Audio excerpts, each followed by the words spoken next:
ساتھ سمجھ لیں، شب برات آنے سے پہلے خود بھی اس کو سیکھ لیں اور دوسروں کے ساتھ شیئر بھی کر لیں۔ 15 شعبان کی رات، شب برات کی جو رات ہوگی، جو وہ رات جب سٹارٹ ہوگی تو اس رات آپ نے مغرب کے بعد 6 نفل پڑھنے ہیں، 2 کر کے۔ پہلے 2 میں آپ نے نیت کرنی ہے کہ اے اللہ ان 2 نفلوں کی برکت سے مجھے درازی عمر بالخیر عطا فرما۔ اللہ اکبر کہہ کے نماز سٹارٹ کرنی ہے، سبحانک اللہ پڑھیں پہلی رکعت میں، پھر الحمدللہ، پھر اس کے بعد قل ہو اللہ پڑھ لیں 3 بار،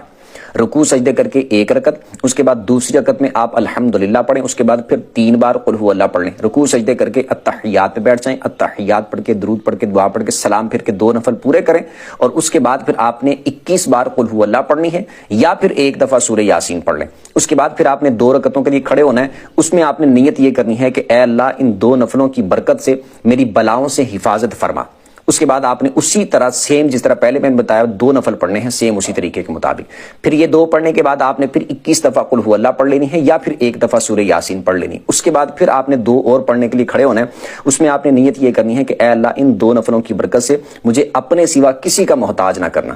اللہ اکبر کہہ کے 2 نفلوں کو سٹارٹ کرنا ہے، سیم اسی طریقے کے مطابق آپ نے 2 نفل پڑھنے ہیں۔ یہ مکمل کرنے کے بعد پھر آپ نے التحیات پہ بیٹھ جانا ہے، مطلب کہ یہ مکمل کر لیا تو اسی حالت میں بیٹھے بیٹھے پھر آپ اس کے بعد قل ہو اللہ